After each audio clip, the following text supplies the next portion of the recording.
time? Is it going to, do you have to carry two mortgages? Like there's so many questions involved. And, we are sort of like project managers in our business, right? So we have to figure out, the best way to get a client through it depending on their needs. Every client's needs are different. So, some people have the ability to buy first, some people don't. And so we have strategies for both. And I thought it was an important topic so that people feel comfortable listing their homes.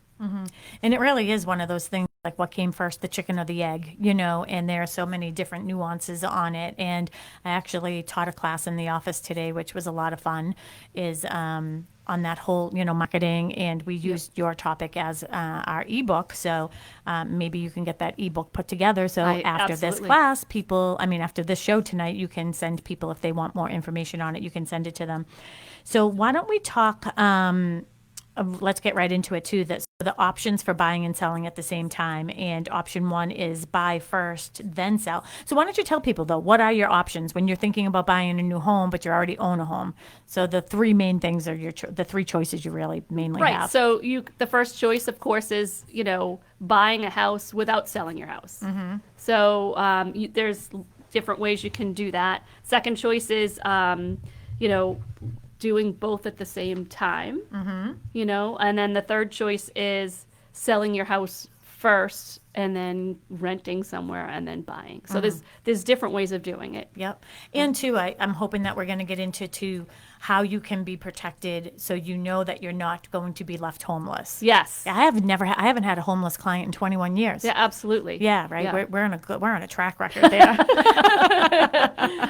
There'll be no homeless clients out of Boston Connect Real Estate. That's right. Unless you choose to be. Yeah. I've had clients choose to be homeless. Yep. Like, they knew they were selling their house, they were going to go rent somewhere, and that's what they wanted to do, but they didn't have, a family to move with them. So it's a little bit more complicated if you have a family, of course, right? Yep, absolutely. So, all right. So let's talk about the first one. So you can buy first and then sell. So why don't we get into some of the, benefits of buying a new home before selling your current one? Yeah, so if you buy your home, if you can if you have the ability, financial ability to buy a home first, it's better for a lot of reasons. First of all, you're not rushing to buy something. You take your time and you wait and you find the right house. Yep. So if you can get pre-approved for a loan or even a bridge loan of some kind, or, there's ways around it. Maybe you use the equity in your home. But if you can find a way to buy first, you can write an offer without it being subject to the sale of your home. Yeah. If you can do that, then you're in a good... financially do that. If you can financially do that. But what do you do if you can't? What if I have to sell my house before I go on to buy another one? In that case, what you do is, you list your house and have it subject to, any offer you make on a home is subject to the sale of your house.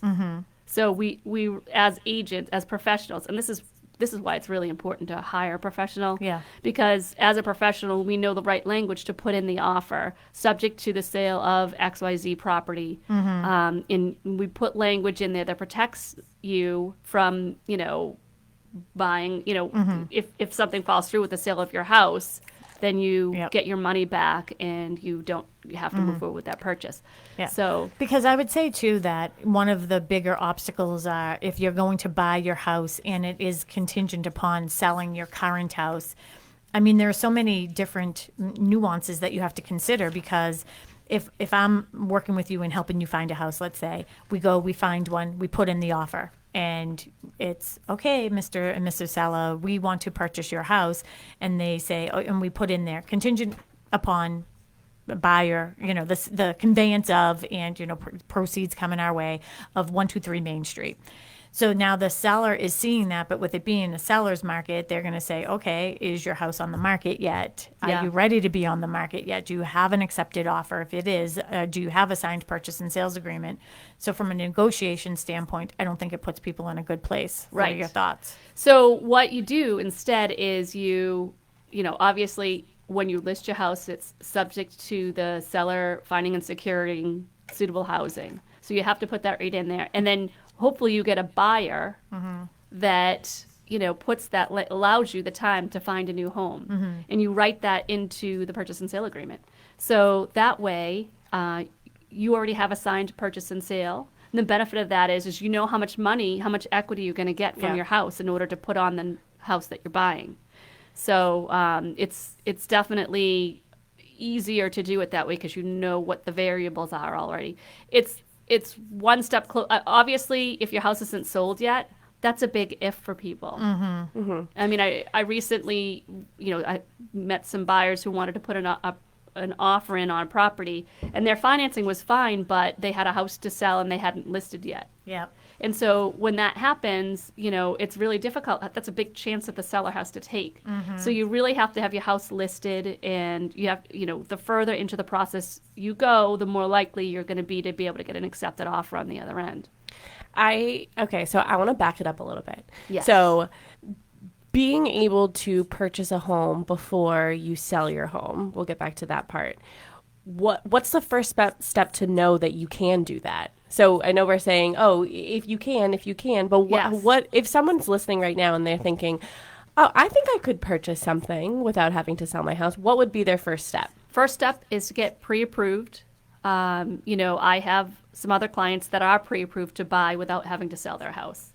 So talk with your mortgage professional. I have a list of people that I could provide, for you to get pre-approved. But the first step is definitely getting pre-approved to make sure you can do that.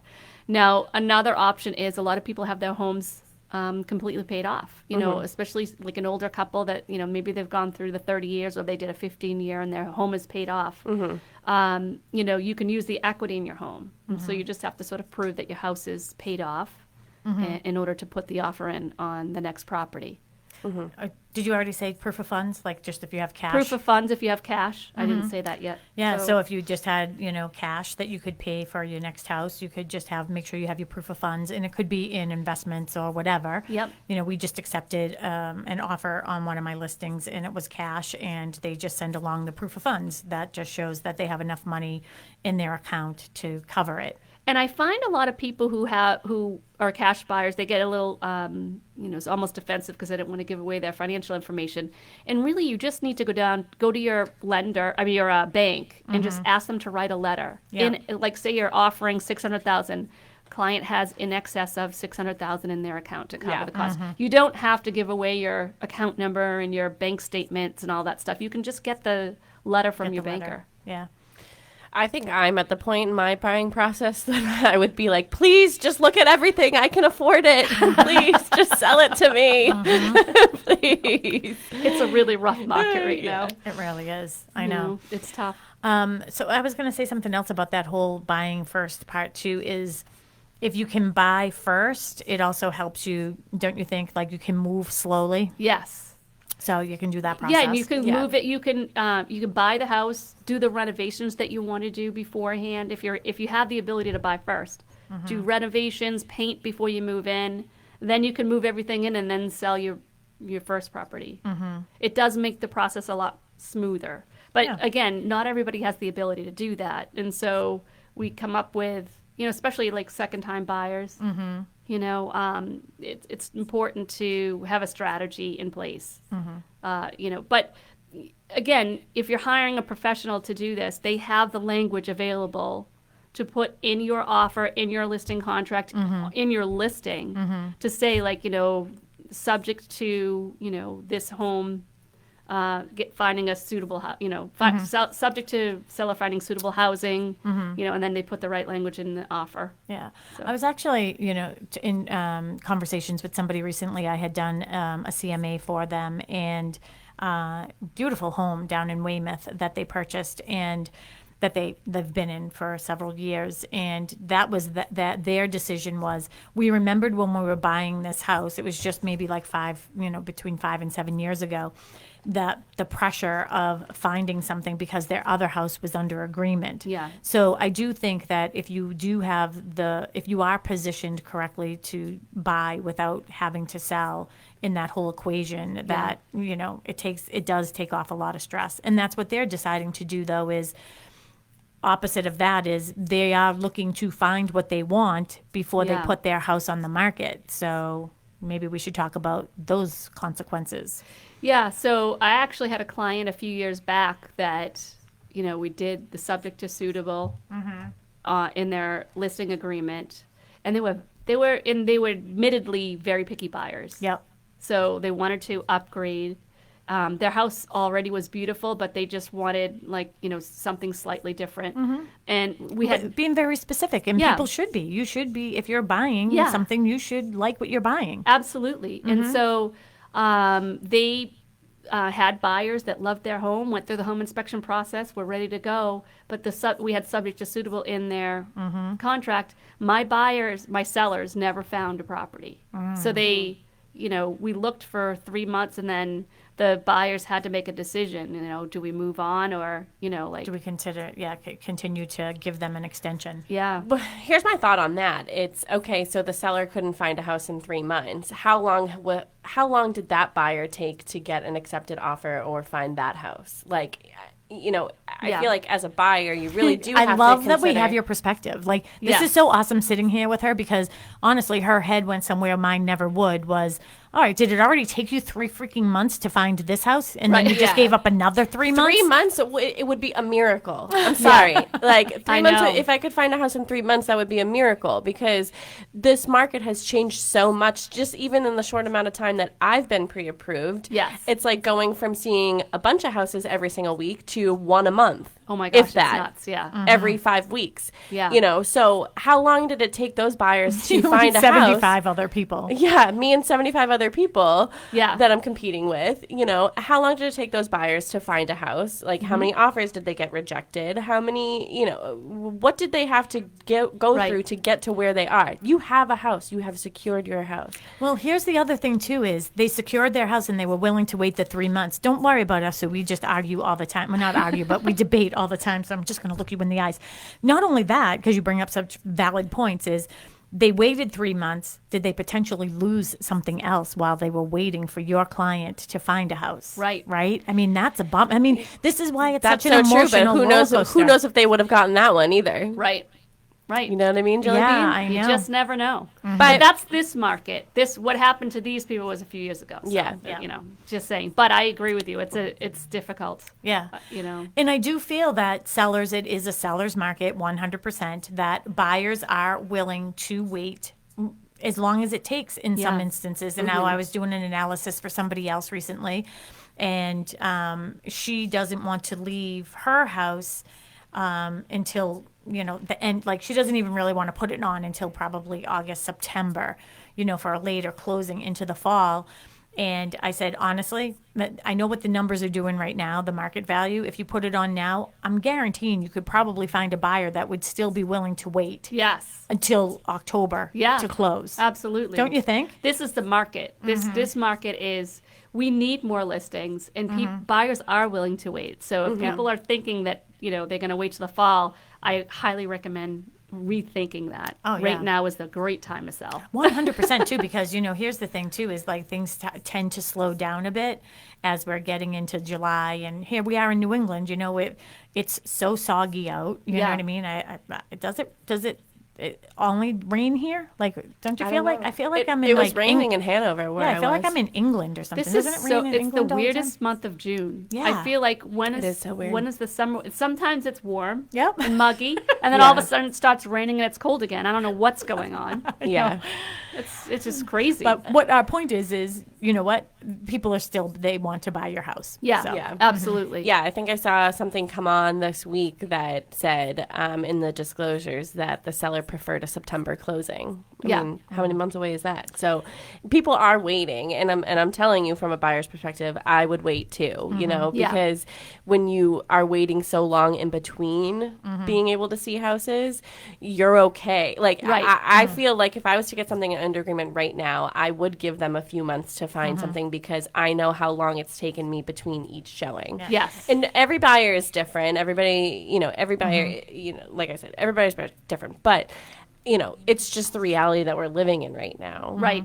And Christine Fisk, she's a mortgage loan officer at Harbor One Mortgage, and she does a lot of work with with Kristen Howlett, who's a full-time real estate agent here. She had a good point here. So, Christine, if you want to call into studio, we're happy to have your perspective on the show as well. 781-837-4900. Mel will put that number right there in the chat for you. But her point is, or do they no longer qualify for the mortgage because the rates went up in those 3 months? So That's such a good topic Yes. to really be considering. Yeah, I was just thinking about this earlier too, because I know of an offer being negotiated, but I'm like, I've been there, so I'm just like, oh my gosh, like make sure you call your loan officer and make it, like, because now it's like what, seven or something. Yeah. Like, oh, a week ago it might have been different, but Yeah. like make sure that you are calling your loan officer to make sure that you can afford that. Call your loan officer every minute. Yeah. It's So crazy. I don't know if Christine wants to call in, but we're going to leave you that number. But she does make such a great point. And then one of my clients actually is on there, Amy, and she said, we are currently working with Sharon ourselves, and I learned how much the terms of our offer really matter. Sellers want the extra time. And it's interesting because this actually is a good mixture between Christine's comment and what Amy is saying is we just sold their condo, and that was more of an investor type of loan that the person was going for. But I knew that they were getting that. I knew from my clients that this was a really good offer with really good terms and conditions.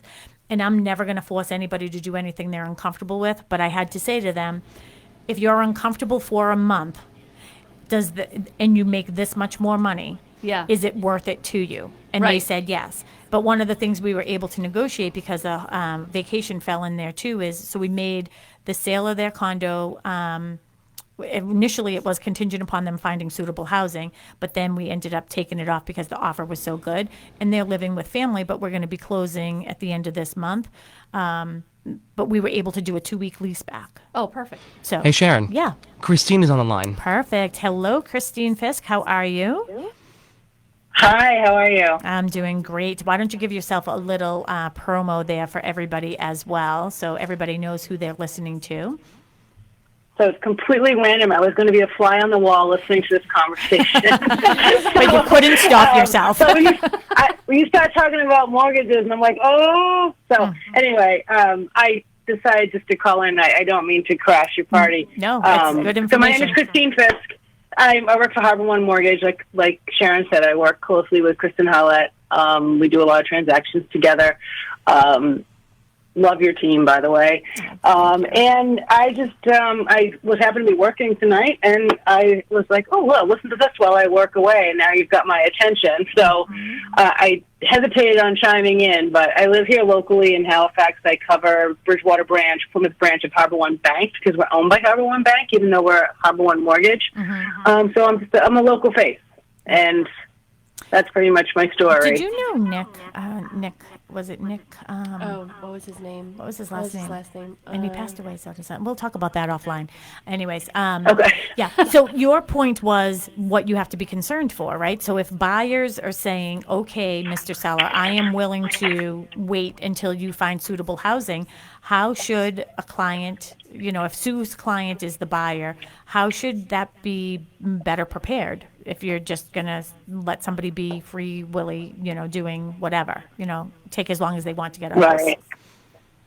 Yeah, and typically, I mean, it's so hard to lock someone in without really having a definitive date. And we all know that if, like with new construction, you say, oh, it's 60 days, and you really don't want to lock in until you have some sort of confirmation it's going to happen. So as a loan officer, we don't like to lock in rates without some sort of definitive close date. And then you run the risk because everybody right now is, assuming your top debt to income ratio is 50, everyone's a 49.99. And it's just nerve-wracking. And it's just, if someone doesn't have a lot of wiggle room, we have to have the conversation with them of, your rate has to be this for you to qualify. And if they don't possibly have the funds to buy down a rate if they had to in the future, you just have to have a conversation with them that they're at risk for not qualifying. And it's nerve-wracking for us because, no one works a salary job anymore. And it's, if someone decides to cut back on their hours and not tell me, and it's just so many unknowns out there. with income today because everybody is maxed out. There's no room for mistakes, and you just have to have that conversation with the buyer of what they're getting themselves into. Christine, can I just ask you something a little off topic? Just it's still Sure. on topic, but what about bridge loans? Can you talk about what that looks like for a buyer if they want to, buy a house without having sold their home first? Well, we don't offer bridge loans. They're a bit hard to find. I think they're a niche market. Yeah. A lot of people today are using equity lines from their primary residences if they have one currently, and they're taking an equity line and using that as a down payment. Okay. Typically, that's the route to go. Okay, all right. And they'll incur usually an early payment penalty for closing out that equity line when they do close on their primary, but for like a $575 fee on average, it's just the cost of doing business. Yeah, and I mean, because the cost to extend out the rate, right, when you're lock-in, right? I mean, 90 days would be a Yeah. long time, right? Yeah. It is. I have a question. So, and the longer you lock out your rate, the higher your rate is. A 30-day rate is going to be a little bit more favorable than a 90-day rate, and then you're paying a daily fee. Is that you, Melissa, that had a question? Yes, it is. Hi, Christine. Yeah, I have a question. So would it be helpful, I understand that like the rates are sort of ever changing, but would it be helpful if the buyer had a property under agreement that was sort of below what they could afford? So like say that they could afford up to 400, but they have something under agreement for 325, would that help sort of with the cushion, like with allowing a seller to, because they could maybe financially afford a little bit of a fluctuation in the rate? I would hug my buyers if they would do that. But that's not You usually can the ask case. Kristen. Oh, no, it's not. And you can ask Kristen. I don't sleep well because people are at the tippy top of their ratios anyway. Yeah. But, everyone right now is trying to get a home. And as you know from personal experience, they're just trying to get a home. And what can we afford? Because we know our prices around here. And everybody is at their max. I have a couple right now, actually, who came to that first-time homebuyer session we had in your office. I'm totally pushing them towards the Attleboro area because they don't have children. It's close to both of their works. But they can get an affordable starter condo, low property taxes, low condo fee, and stop renting. And Attleboro is just way more favorable and affordable for them. And I was people like, are if getting you go further down there out, and find yourself a $250 condo, oh my gosh, you have so much wiggle room, and I don't have to stress. And I feel like we're seeing things going more south, right? Don't Yeah. you think? Definitely. Yeah, I actually had lunch with someone today that brushed up on my Rhode Island housing skills because everybody's going to Attleboro and then they tippy-toe over and they're into Rhode Island. So. Well, I know that Kristen Hollett and I are going to be working on getting our license in Rhode Island, so she has been after me to do that. So, Fantastic. I'll do it with you. all right. Can you plan it? Can you tell us what we have to do? So we're going to do that. Give us a step-by-step. Yeah, exactly. Well, Christine, thank you so much for calling in. Do you have any Oh, you're last so thoughts for welcome. us, or anything that the buyers and No. sellers should be considering if they're thinking about buying and selling at the same time? Oh, it's just really tough. It's Holy water. I don't know. Holy I don't water. have any. That's I what don't we're have telling any. I everybody. don't have any advice. It's like It's like, where I do we know want you to don't meet? wanna- We're going to go look at a house. Where do we meet? We're going to meet at St. Mary's Church. And we're going to say a prayer before we go. for everybody. Maybe my clothes. You should bring rosary beads to your buyer meetings. But no, anyway. So no, thank you for having me. I always will spew information that I can. And I look forward to listening to the rest of your conversation. Yeah, we appreciate you. Quietly. But Christine, before you go, again, this is Christine Fisk. She is a mortgage loan officer at Harbor One Mortgage, and her phone number is Christine. 617-697-6566. One more time. 617-697-6566, and you can text me pretty much anytime and call me during somewhat normal business hours. Yeah. We do sleep. And occasionally, right? I know. But Right, again, thank you right. so much for calling in. We appreciate you. And thank you for always No, taking you're such great welcome. care of Kristen Howlett, again, full-time real estate agent here at My Boston Connect. pleasure. Yep, she loves you. Thank you. Yep, bye-bye. Bye-bye. Thank you. Yeah, see, it really is important for us to have a team of people on our side that are thinking about these things as well, right? Yeah, absolutely. Because And it's good to know that nobody here is sleeping. Yeah, you know, that's not very one true. single person. not one single person.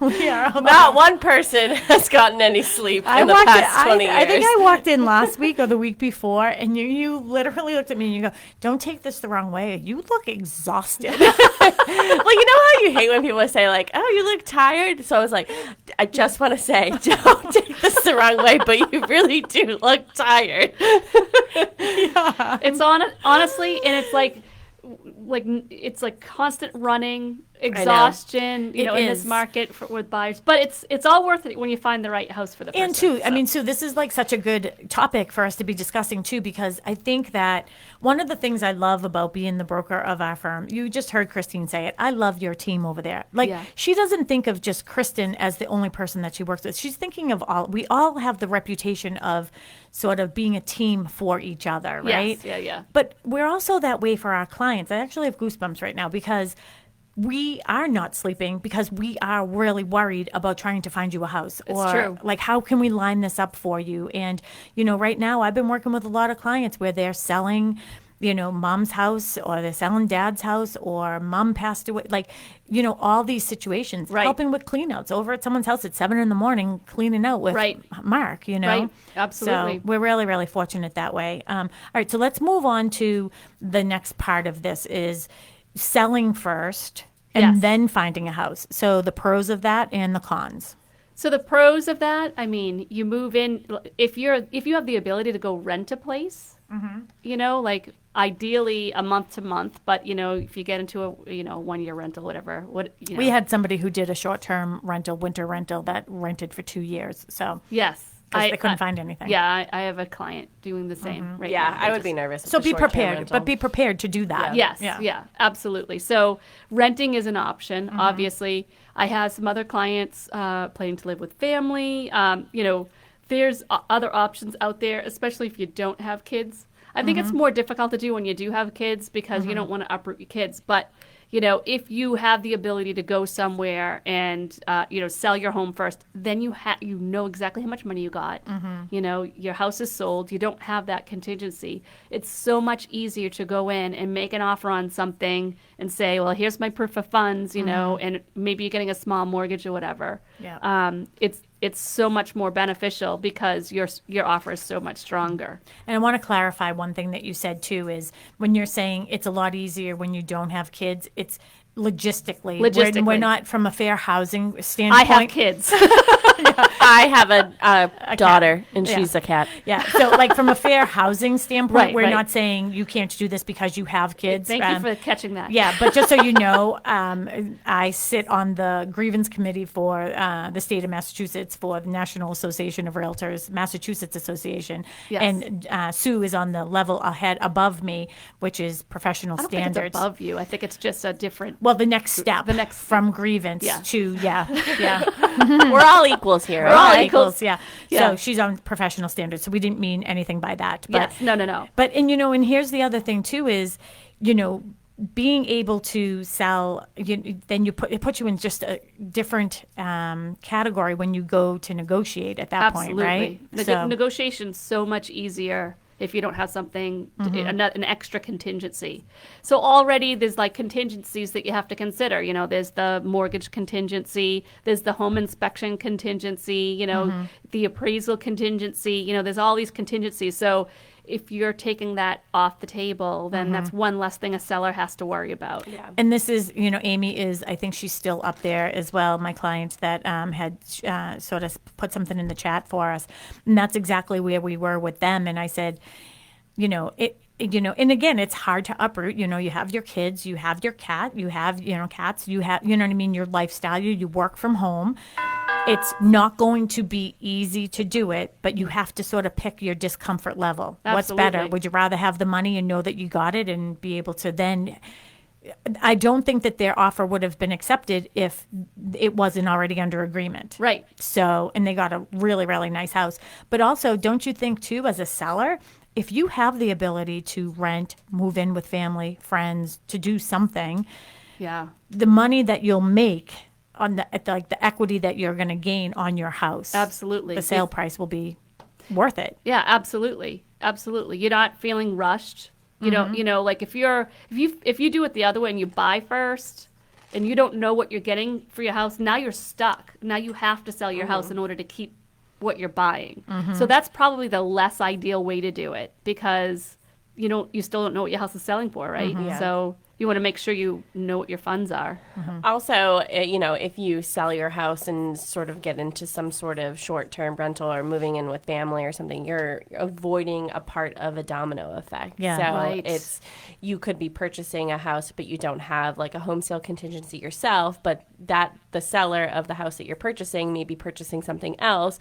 So like that's the domino, but at Right. least you don't have the one behind you, so you have to close on 4 properties in the same day, which isn't going to happen. Right.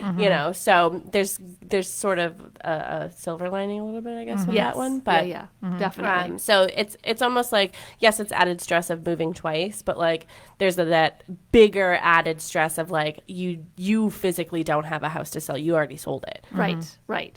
And I feel like the objection always is for us, and this is why you do need a professional, on your team, is our goal is always to try to align those dates so they are coinciding so you can buy Exactly. and sell on the same day, right? Yes, So why yes. don't you talk a little bit about that as well? Yeah, I think, I don't want to discount the fact that we can, there's absolutely strategies to buy and sell at the same time so that you're not like feeling like you're homeless for a year with kids or a dog or a cat. Yeah. Like if you. I love how you're I both including cats because cats. you're looking at me because that's all I have. And a cat. A cat. So you want to make sure that if you're working with a professional, we're putting the appropriate language in to protect you at all times. And it's definitely something that can be overcome. You can buy and sell at the same time. It's always better to at least have your house under agreement before you put an offer in on something. Yep. So because, honestly, if I'm a listing agent and someone comes in with that offer and they have a house to sell, if it's not under agreement or it's not on the market yet, I feel like, well, how do I even know that they're going to sell it for what they think they're going to sell it for? So One of the other things too, we sort of skipped by too, and I'm just thinking about this because it sort of happened to me on the other side. I was as a buyer's agent, but if you consider, buying someplace before, and let's just say you put in an offer and it's contingent upon you selling your property and you don't have it on the market yet, that the seller of that other house could say to you, okay, Mr. or Mrs. Buyer, we're going to give you 30 days to get an accepted offer. We're going to give you 2 weeks to get an accepted offer on your property. And Right. if you can't, then we'll revisit it and maybe we'll extend it. But if you can't get your house under agreement in 2 weeks, a month, whatever it is, Yeah. then we're going to move on. So that works too. So you can be creative Yeah. when you're putting your offers together. And with my client, it ended up, we went in and looked at a condo last week, and the agent told us, they're looking for an end of July closing date because they had something accepted on that. And I said, okay, that's perfect. So on my offer, I said on or before July 28th because my clients were cash. But the other person was like, oh my gosh, the sellers of my place actually want to go sooner, but we held back because we weren't sure how soon we'd get ours under agreement. So having a cash offer, we were like, all right, well, we can close whenever you want. So now instead of July 28th, it's going to be like July 6th. Oh, perfect. So you can, you know what I mean? Having Yeah. conversations with the other agents is really important. Very important. And you Yep. you need to hire somebody that does that, has good relationships with people in the industry and knows how to negotiate these things. Yep. Talk a little bit about some of the contingencies, like the dates and the deadlines that, when we are, trying to maneuver this roadmap for people buying and selling at the same time, how it's really important to have this commitment letter before this commitment letter Right. and all those things. So what I'm doing is when I have a seller who has their house under agreement and they're going to put an offer on something, I look at what the commitment date is in the seller's contract. And then I try to line that up, and I always do like 2 or 3 days before. Yep. You know, or after, like, so I want this commitment date to be after Yep.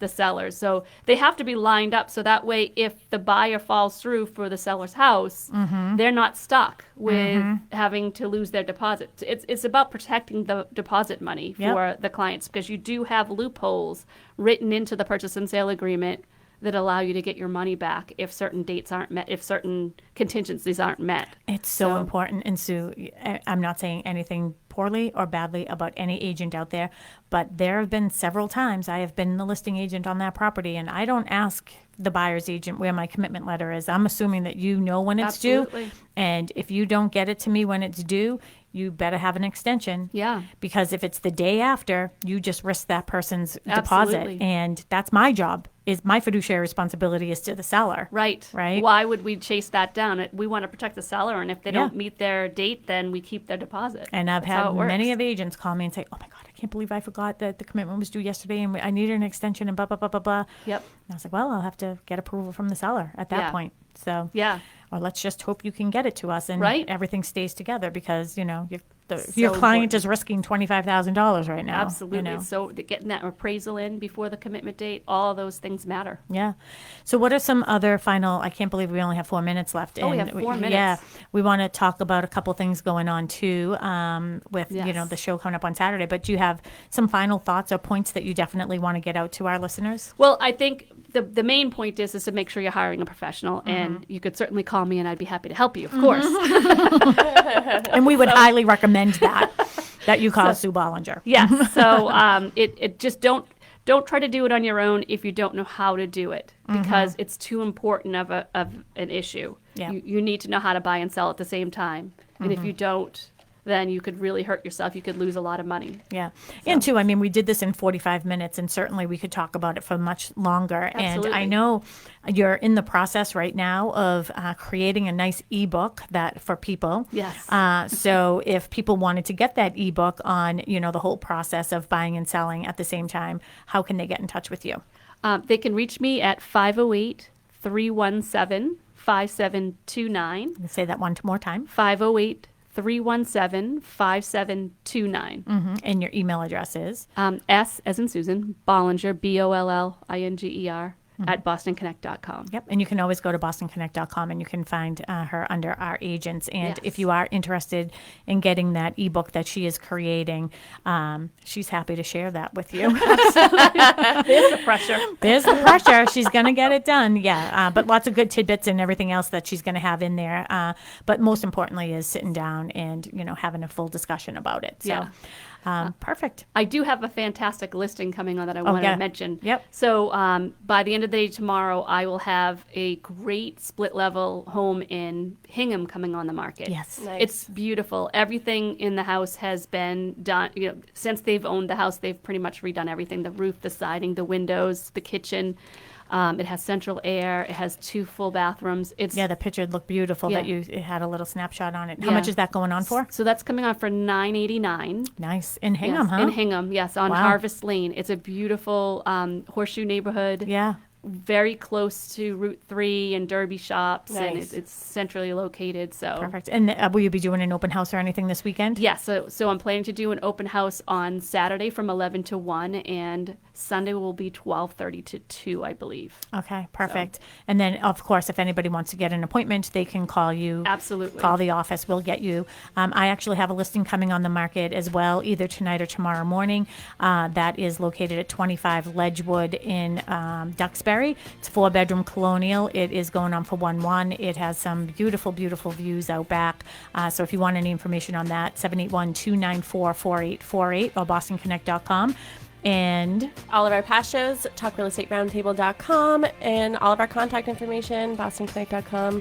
Thank you so much, Sue, for joining us tonight. Thank you so much for having me. Hey, thanks, Sue. Go to Boston Connect to find all her information. And if you are from the town of Pembroke, we are having a public forum on Tuesday, June 20th at 6:30 at the Pembroke High School cafeteria. This is for the Master Plan Collaboration Committee. We could really use your input for shaping the future of the town of Pembroke. So please come. Hope to see you there. Yeah. Bye. Bye, George. See ya. WATD FM Marshfield, WBMS Brockton. The South Shore's first choice for know, but I'm live always team looking over coverage on of the side, breaking too, news. like-